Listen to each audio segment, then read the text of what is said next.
All right, so this video is on proof of work and really what does proof of work even mean, and how does proof of work tie to the difficulty adjustment and to the security on the Bitcoin network. So we're going to start with the original proof of work attempts, the problems that they were trying to solve, and their ways of trying to figure out how to protect the network. And proof of work also helps Bitcoin with these items, but we're going to cover those in a future video.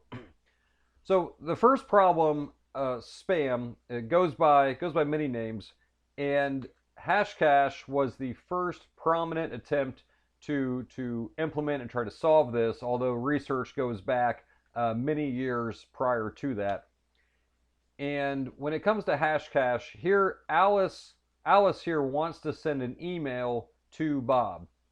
But from Bob's point of view, he would like to make sure that he is receiving a genuine message before he allows it to take up space in his inbox. So he says, hang on, before you send me this, I need to know that you've done a little bit of work on this. Otherwise, I'm just going to assume it's just spam, and I'm going to ignore it. And what he's asking for, and what proof of work entails, is group together all the key identifiable parts of the email that Alice is sending them, run them through a hash, and then provide Bob this hash output with a certain number of leading zeros, which means she's done a certain amount of work to get these leading zeros. And it's going to take Bob, 100,000 times faster.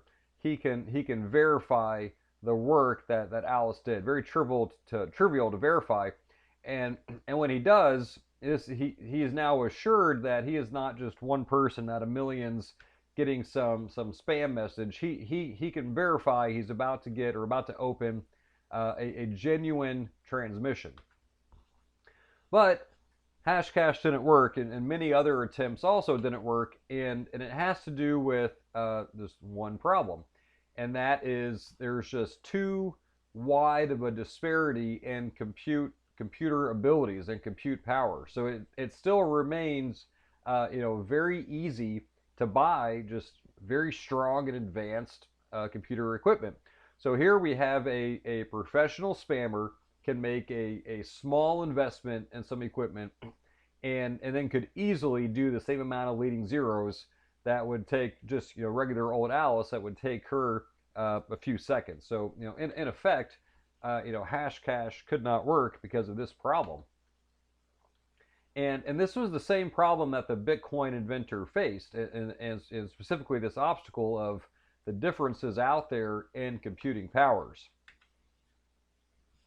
All right, so to Bitcoin, Bitcoin miners. So imagine these are miners, and obviously they're part of the Bitcoin network, and they have different levels of compute power. Some are fast, some are slow. And when it comes to the miners, they're all competing to increase their nonce, iterate, run through the hash, and try to find this target hash value, a hash result with many leading zeros. Okay, so change the slide some, and then now back to our problem statement of the wide range of compute power.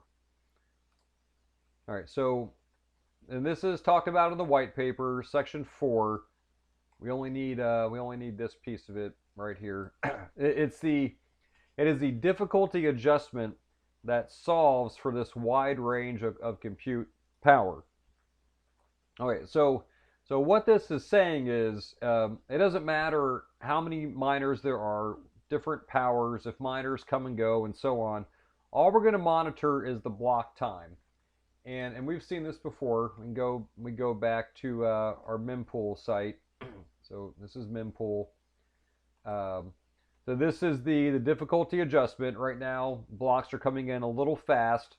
So in about 5 days, when the difficulty is adjusted, they expect to make it a little bit harder, to bring the average back to 10 minutes. But that's what Bitcoin focuses on, just keeping that 10 minutes constant no matter what kind of power is in the network. And this is what solves for the wide range of computing power, because so you just take this artificially small network example, it's not going to matter how fast or how slow, because even if you're slow, you're still going to get some percent, some portion of the overall network compute power. So each individual is going to arrive at their own individual portion of compute power. And then, all right, so then back to mempool. Let's go to the latest block.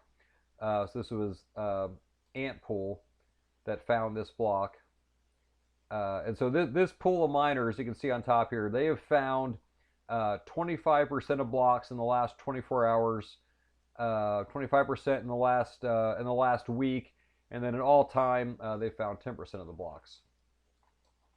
So each miner that joins the network, they're going to know about how much work they are providing in relation to the whole network.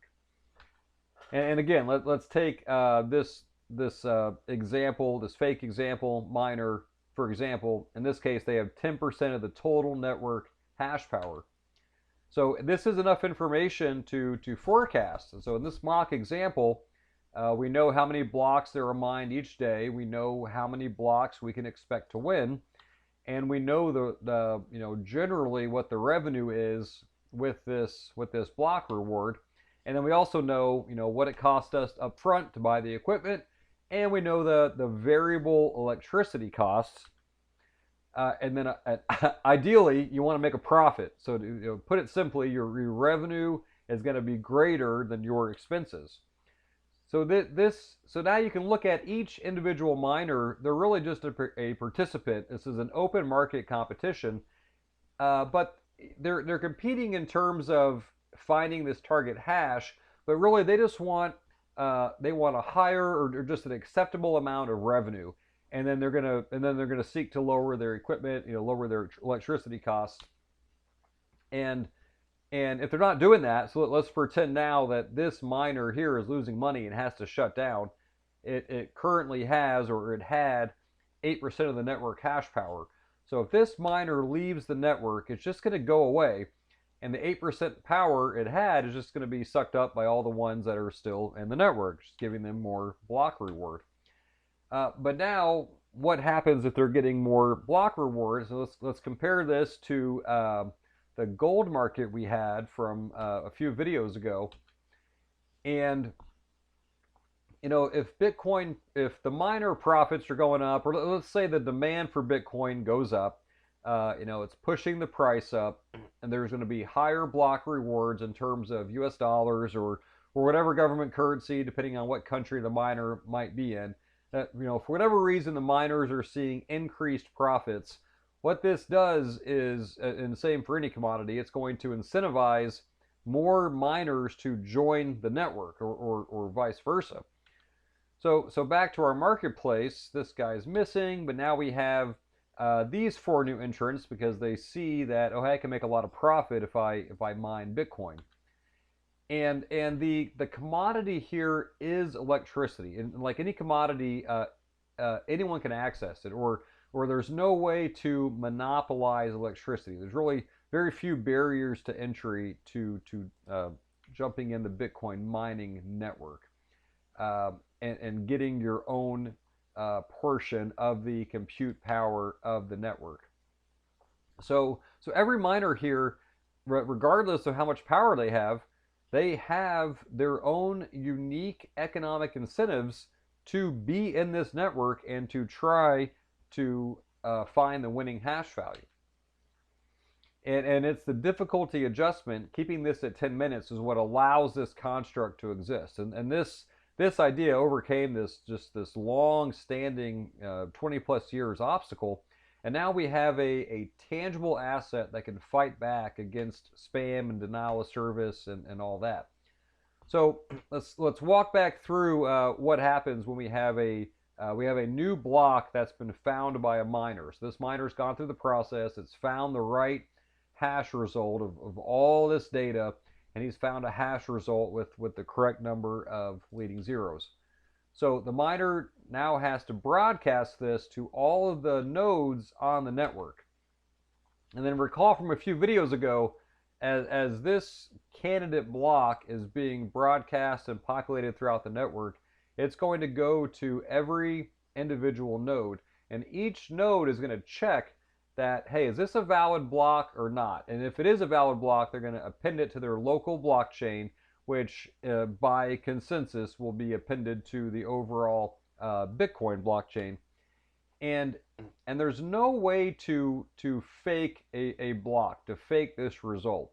So it should take about 10 minutes on average to make this, and each node can check this by just running one hash function, which takes like a trillionth of a second. So there's no way to fake this given the properties of hash functions. And if there's a bad node that is trying to send out spam or fake or invalid blocks, each node can reject it in a trivial amount of time, and then each node is also connected only connected to 10 other nodes max, and they're not going to pass along a proposed new block that's not valid. So any type of spam or denial of service attack using just bad blocks or fake data here, it's going to have a very almost negligible impact on just a small portion of the network, and only for a short amount of time. So it is the difficulty adjustment that ensures no matter how much compute power that miners bring to the network, a new block's always going to take 10 minutes. And proof of work means that any miner, fast, slow, or in between, can join the network and have some portion of the network power, and which allows them to compete in their own economic best interests. And we just covered spam with proof of work, but proof of work also provides several other important security features, which we'll cover in a future video.